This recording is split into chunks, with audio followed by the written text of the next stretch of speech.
Put your hands together for John Ordover!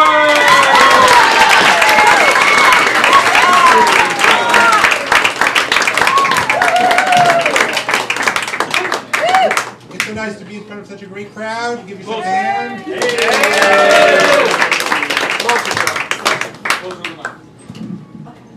Close to the mic? You happy now? Yes. Okay, good. Last week I was playing a librarian convention. I go, good evening. The whole audience goes, shh.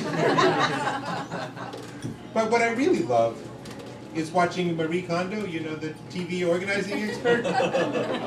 She says, if it doesn't bring you joy, throw it out. So I went in my living room and threw out my brother-in-law. The window broke and he screamed the whole way down. Now that's joy. Now, New York can be a pretty rough city. I couldn't find an apartment, so I called the zoo and asked if they had any empty cages. They said, cages are for animals.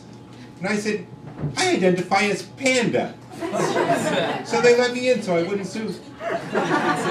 So, upside, no rent, free doctors, all the bamboo I could eat.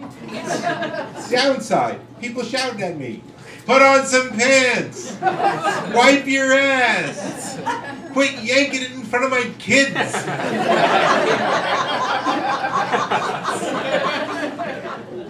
So I threw my shit at them.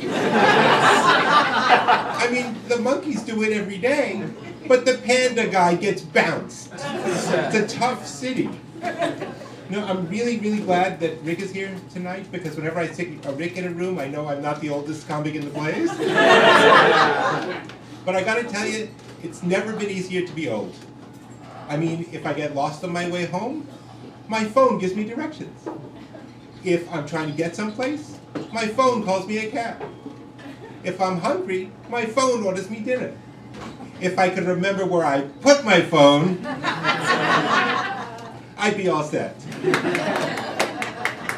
Oh.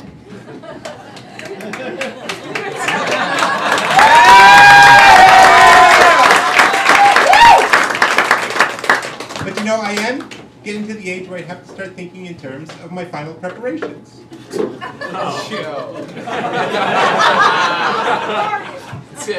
At a Jewish burial, the mourners line up and everyone puts a shovel full of dirt onto the casket.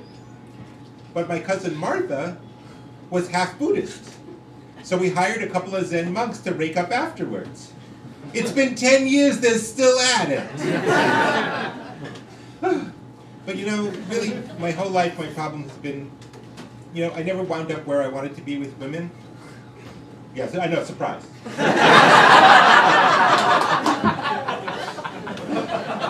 So when my parents were splitting up, they sat me down and they said, so who do you want to live with?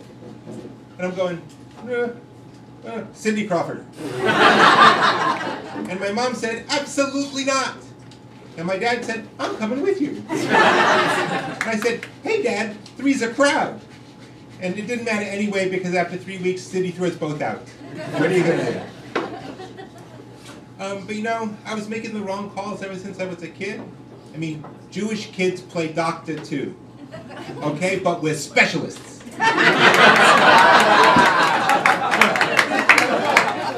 So like an idiot, I picked plastic surgeon. What kid wants a nose job? Now Bobby the dentist, he's raking in all that sweet tooth fairy cash. So I get smart, I hire the kid playing lawyer, we sue Bobby for malpractice, and I get his whole bundle, even his tricycle. But then I gave it to the kid playing hedge fund, and he lost it all when his lemonade stand went under. The weather got cold, who could have seen that coming? What are you going to do? But you know, as a kid, I really didn't get a chance to meet many women. I mean, every summer I got sent off to this Jewish boys' camp, Aleph Hillel, where Rabbi Hoffman would sit us down and tell us these scary ghost stories. He'd say, one night, these two Hillel campers, Yaakov and Shlomo,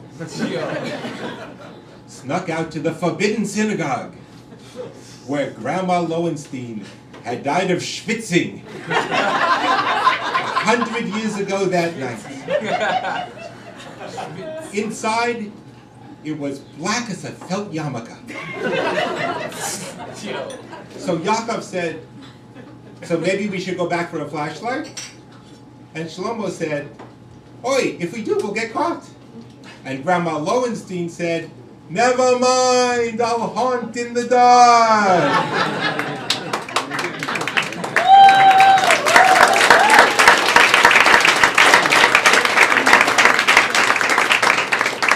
Hey, she's dead, but she's still a bubby. Now, high school, none of the girls in high school liked me, okay? But my senior year, one of my teachers took me home to her place. And as we're getting into bed, she shouts, punish me, punish me. So I sent her to the principal. He gave her 3 weeks detention and kicked her off the drill team. What are you going to do? Then a lot of you here are in your 20s, right? In my 20s. There you go, there's one. In my 20s, I was very busy. I wrote a couple episodes of Star Trek. Yes, Deep Space Nine, you can look it up.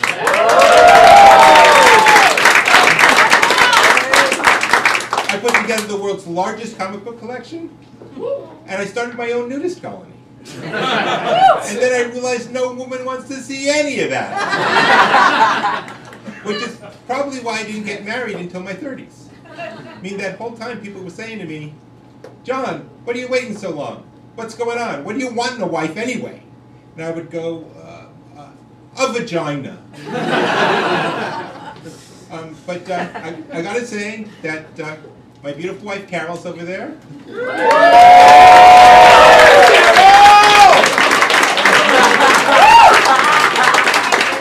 We've been married 20 years.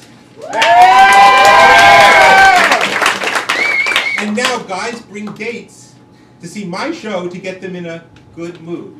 So after all these years, suddenly I'm foreplay. Thank you.